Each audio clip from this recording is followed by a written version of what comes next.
Hello and good evening. Sorry we got started a little bit late. I was actually having problems with my my camera, but I've made some small adjustments and actually I think it looks somehow better. I'm excited too. I'm been jonesing it.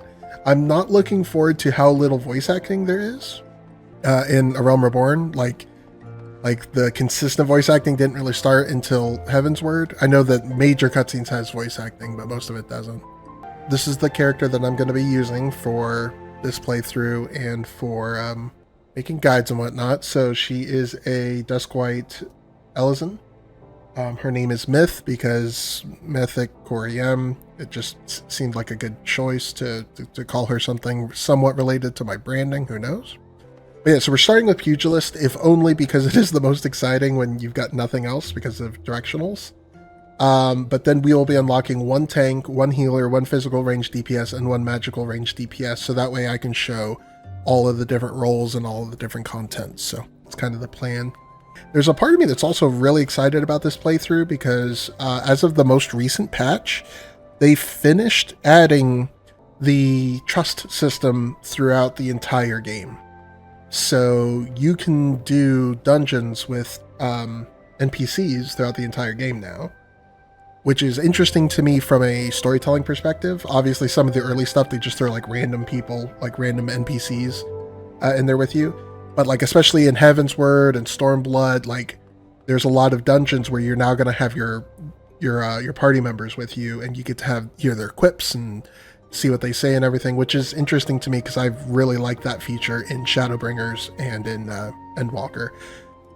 It is not an efficient way to play, and I am somebody who does my dungeons with human beings traditionally because it is much faster, the rewards are better, experience is better, etc. But it is worth doing all of the dungeons one time with the NPCs. Number one, so you can kind of go at your own pace and really experience the dungeon. Two, you can learn the boss fight. So if you're a new player, playing through the NPCs allows you to get a feel for the boss fights and to the dungeon layout and the counters, especially the early ARR ones, which are not as linear as some of the later dungeons are. So that's good. But also because you get character development, you get banter. We were literally just talking last night about how important banter is to like organic character building, and you get banter in those. So I'm very excited to do all those. It was awful starting out and having to go into dungeons with random people. Fine later, but you can't go well, yeah, I mean, Sastasha, in my opinion, scares away more new players than anything else. Because you get to that point, and up until that point, this game has been very friendly to you, and you've been able to go your own pace. And then you load into Sastasha, and it's the first dungeon, and you're like, okay, what's going to go on? What are my expectations? And you jump into a group, and most likely, you're in a group with people that are going to go a million miles an hour, not explain anything, and you're just going to be fighting to keep up, and none of it makes any sense. So it's like, I feel like people, like a large number of people, especially casual players, bounce off of this game when they get to that first dungeon, and they're just like, holy shit, this is so wildly different than what I expect. And then, like you said, Skill, as you do it, as you play more and more, you start getting an understanding for the pacing of the dungeons and stuff like that. And then you start understanding why people go as fast as they do and all that stuff. Really glad they added the duty support so that way people can do Sastasha a couple times with NPCs before they have to go in, or even do like Sastasha and Temtara, and you don't have to actually play with other human beings until you get to the primal fight against Good King Mughal. So, and that's like post ARR, so you can complete the whole ARR questline without ever joining a party with anybody else now, and I think that is good. You're still going to have that first moment where you have to play with other human beings and it's a shell shock. Like that's, no matter where we push that out to, it's going to happen. But if people have put in the like 100 hours it requires to get to that point of the game, they're going to be less likely to bounce off the game than Sastasha, which a casual player can easily get to in, 6 or 7 hours, maybe 8 hours, depending on if they decide to go and level a carpenter or whatever. So yeah, randos running all over, yelling at you for messing up, acting like you should know already. Final Fantasy XIV people are mostly nice, but dungeon people are sometimes super brisk and cold. I mean, I've ran into a couple of negative Nancys in this game. Literally every game has them. It's the human condition, so there's no ignoring it. but I do feel like if you load into a dungeon and say, this is my first time, and or this is my first time as this role. So like if you're loading as a healer, and if you're like, hey guys, I literally just picked up healer, they will be more than understanding. They will go slower. If the party wipes, they will change how they're playing and go slower for you. Like, just in general, the everybody's is really kind. So some of that's a little bit better, but that's a part of the reason why I want to start over, and I wanted to make video guides and make it from the point of view of like a Sprout's guide to Final Fantasy XIV, and like just really show like how approachable this stuff can be, and like be that mentor person for people. And I know there's like tons of content out there. I'm not trying to become like a super popular person doing it, but if I can help one person like overcome their fear and like see how like friendly and inviting this community can be, I think I will have done my job, because more people need to experience this game. I think I came across the perfect stream. You just got Final Fantasy XIV? That is awesome. I have played since launch, and I am not a gatekeeper. I'm not the kind of person who's like hipster.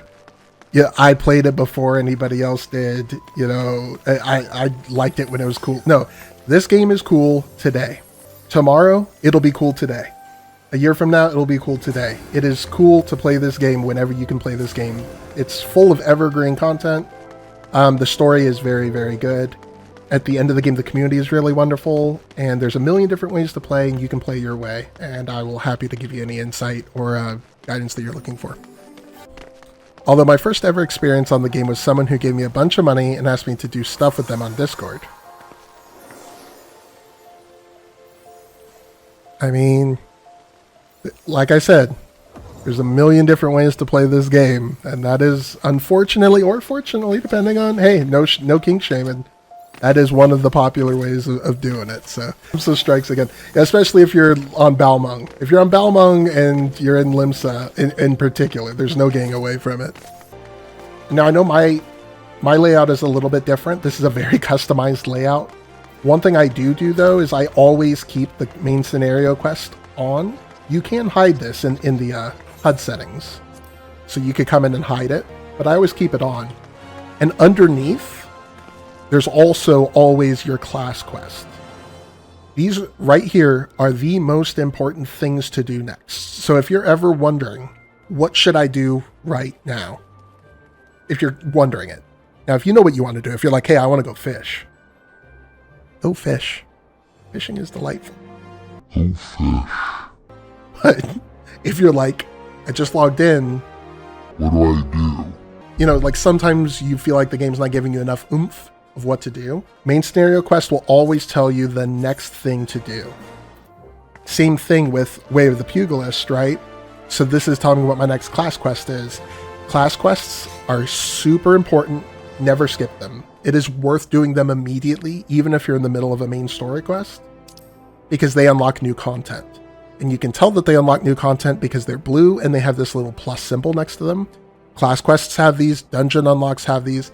Anytime the game is going to unlock new content for you, things like being able to dye your gear, or to customize your gear, or to go to the Golden Saucer and do mini games, like whatever it is, anytime you see a quest with a blue exclamation mark or a blue border, stop whatever you're doing and go do that. So yes, that's what we're going to go do. Alright, greetings and welcome to the Pugilist Guild. I see you already walked the path of the Pugilist, yet your journey has only just begun. I highly recommend that you add your name to our role, for there is no better place in all the realm to train in our discipline than here.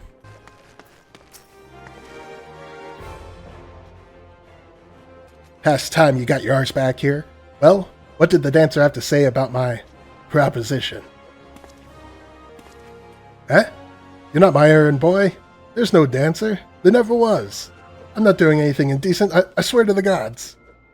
You're here to enroll? Oh, well, under my guidance, not only will you master striking techniques, you'll also learn to string them together to deliver endless flurry of blows. Only through such fierce combinations can a pugilist realize his potentials. Yarr!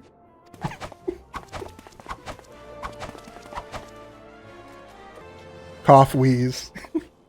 Crikey, I've spent from all this talking. You ought to speak more, lass.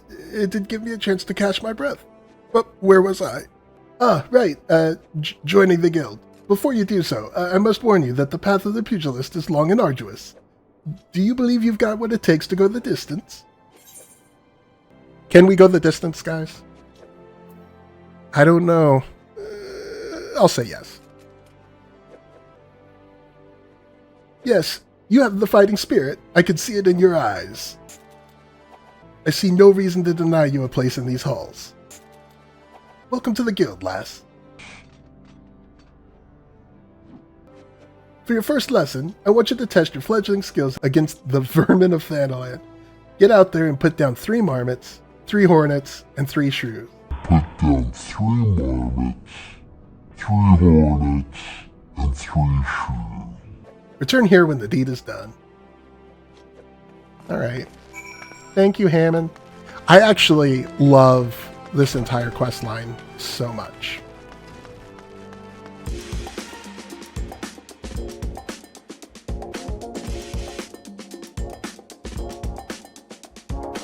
She's such a lanky girl. She makes a really good pugilist. There's long legs, long arm, long neck, tiny head. Elysian have very small heads for their body size. A lot of people make fun of them for it.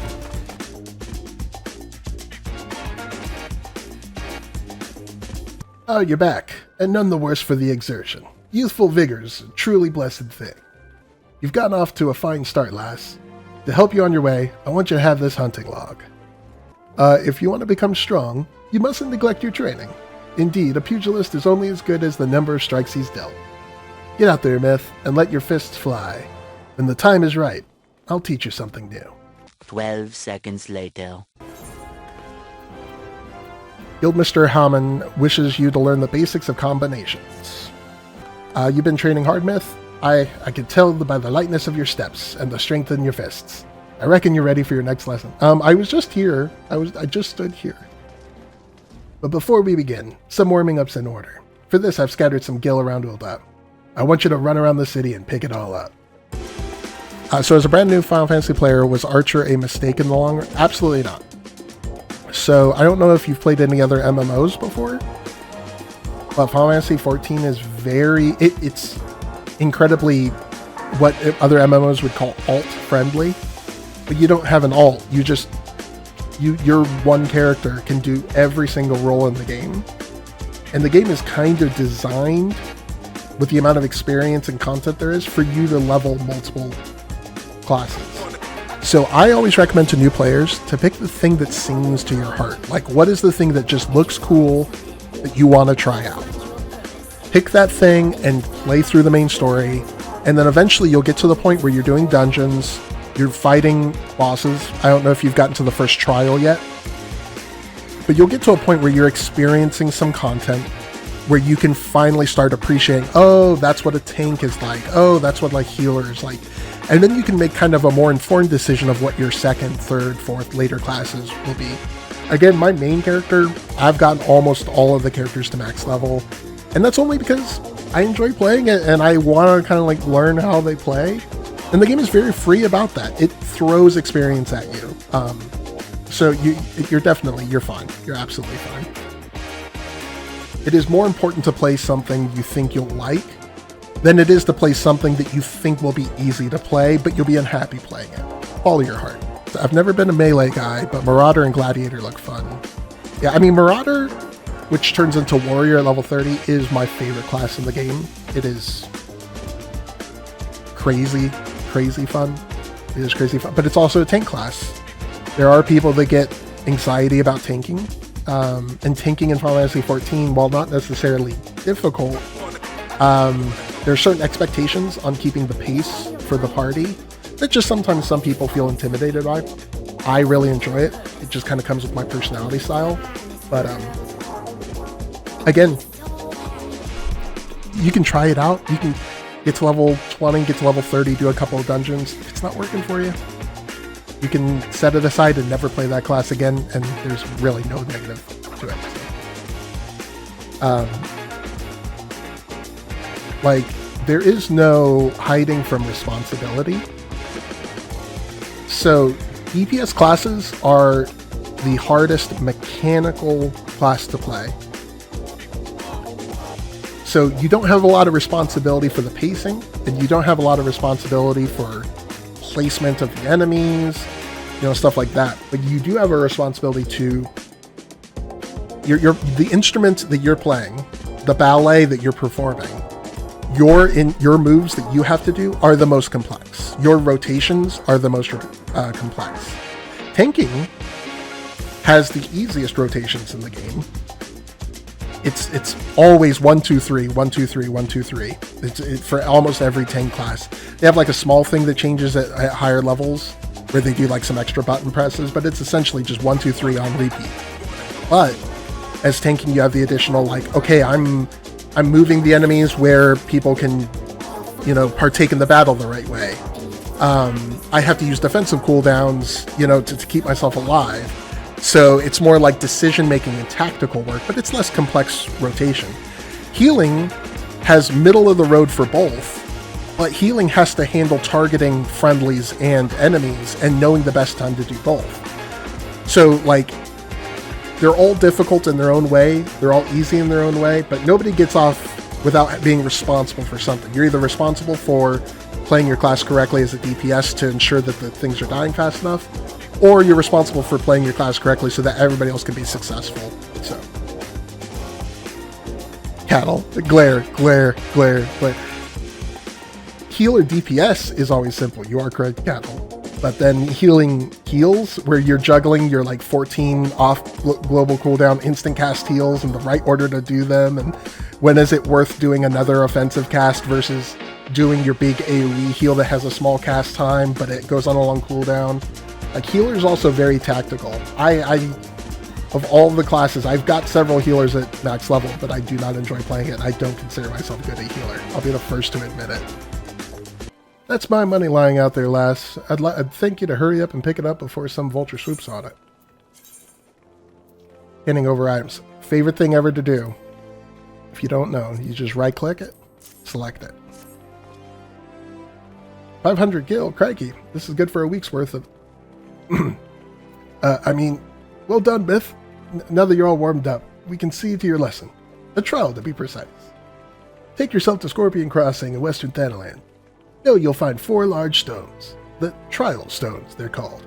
I want you to deal each of these stones a solid bootshine combo. I regret not picking the small guy race.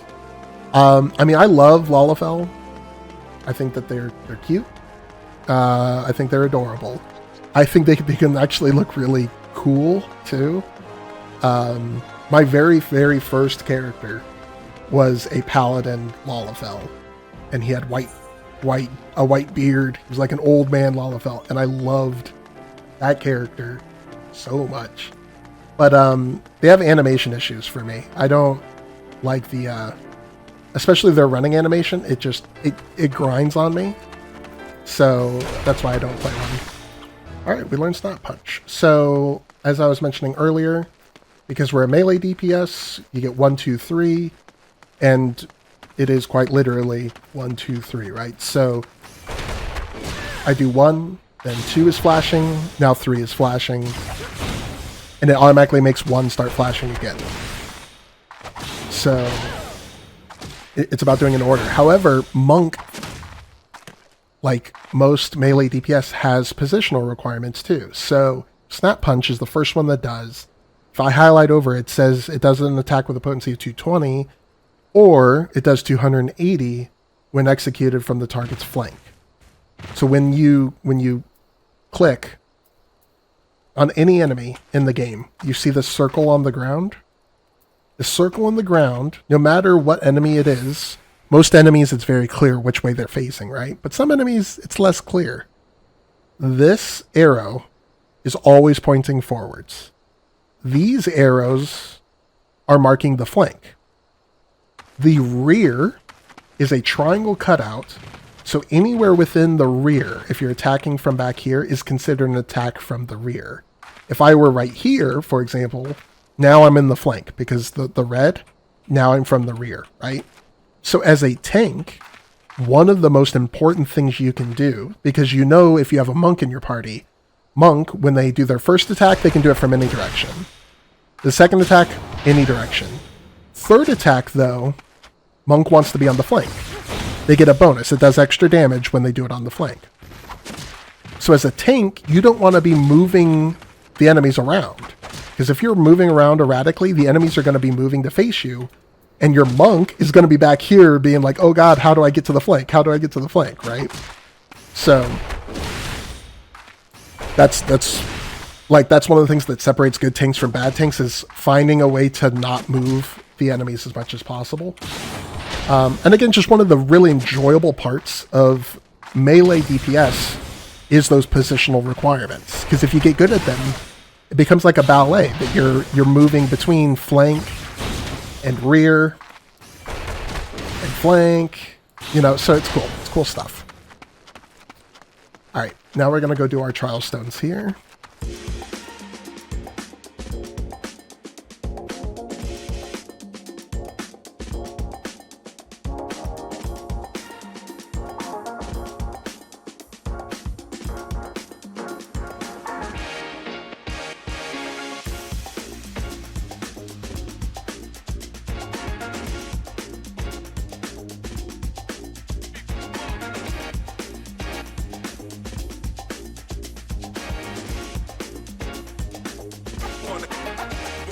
This game is so pretty. It's nighttime outside.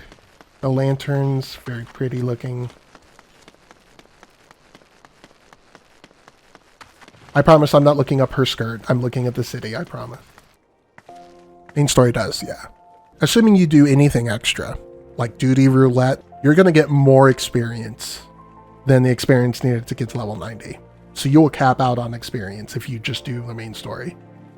The main story becomes even more focused after A Realm Reborn, which is after level 50. I always recommend people, if you can get through Heavensward, you're going to want to play all the way through, because it just gets crazy good. It's also one of the benefits for not skipping story. Yeah, as hard as it is sometimes, but I love Hammond so much. So, you've given the Earth Sprites what for? Well done, Myth. By smiting stone and earth, you forged unyielding weapons of your fists. You're a nigh endless font of vigor, Myth. Aye, just like myself in my younger days.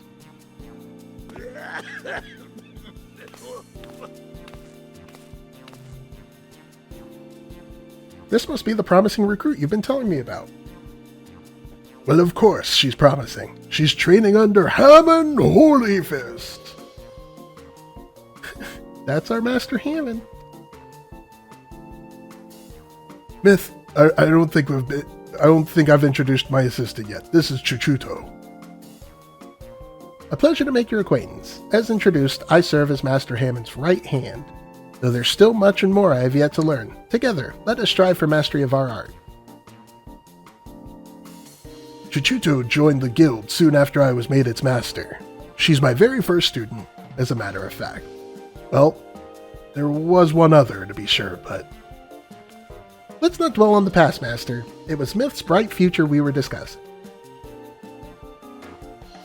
Which reminds me, did you collect my gil from her? My gear is rather worn down, and I do need the money for repairs. Uh-oh. We just found out that all that gil wasn't Master Hammond's at all.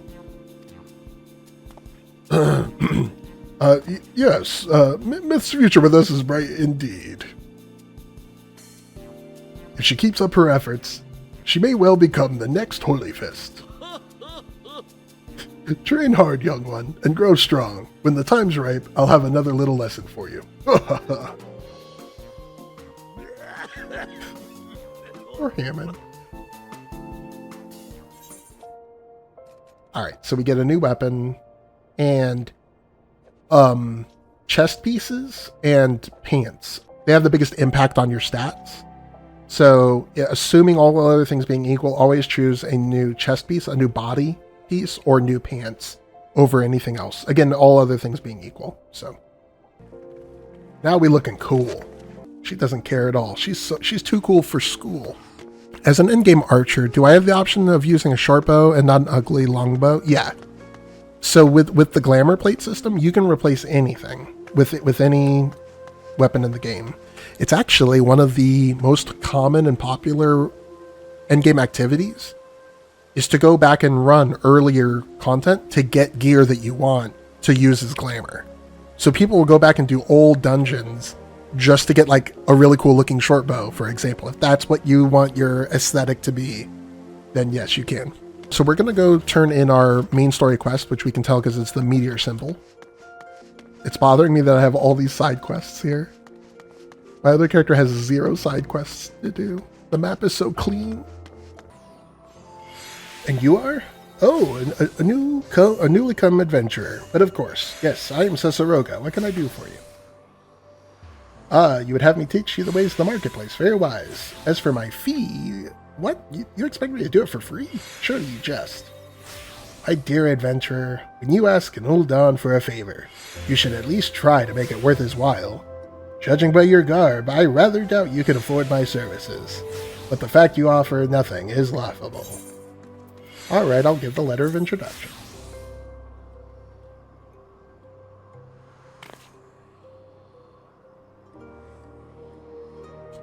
Oh, Mistress Momodi instructed you to seek me out, did she? Consider yourself fortunate to have such influential friends. I shall be brief, and you shall be attentive. Yeah, I know, Waggett, because I think this outfit's looking fire. I've got thigh highs on, which, hello. And then this pink, I mean, it takes a certain kind of confidence to wear pink like this. I'm all about it, so. You stand in the Sapphire Avenue Exchange, the busiest and most profitable marketplace in the Sultanate. Being advantageously situated in relation to the other city-states, Ul'dah's markets have ever served as both the literal and figurative centers of Eorzean commerce. All the great overland trade routes lead to our city, and the majority of maritime trade between Vilbrand and Aldenar pass through our ports. Because of this, countless companies and consortia have chosen Ul'dah as their base of operations. They see to it that the marketplace is awash with merchants and moneylenders day and night. Anything a man could ever desire can be purchased here, provided he has sufficient funds. Surely there's something you seek, adventurer. A deadlier sword, perhaps, or a shinier trinket. Whatever it is you want, the exchange will have it. To the north, you'll find merchants peddling armor and accessories, curatives, and crafting materials. To the south, you'll find weapons, tools, and an assortment of other useful items for sale. Seek out a particular merchant, or browse to your heart's content, but do try to remain aloof should you find something that piques your interest. Decisions made in the heat of the moment are usually unwise, especially where coin is concerned. I think he's just got small man syndrome. Yes. I mean, big lady is... Big lady can be intimidating, is all I'm going to say. For the right reasons and the wrong reasons, but yeah. That is my complimentary aid you shall have from me, and far too much for my taste. My regards to Momodi. Now, off with you. How was your tour of the city, Myth? Get lost, did you? Aye, well, Ul'dah's a big place with lots to see and do. But wandering around aimlessly don't pay the bills. If you're serious about making a living here, you'll need to remember where things are. So when you go exploring, explore like you got a purpose, eh?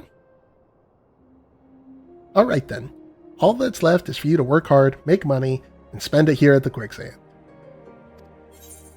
Alright, thank you.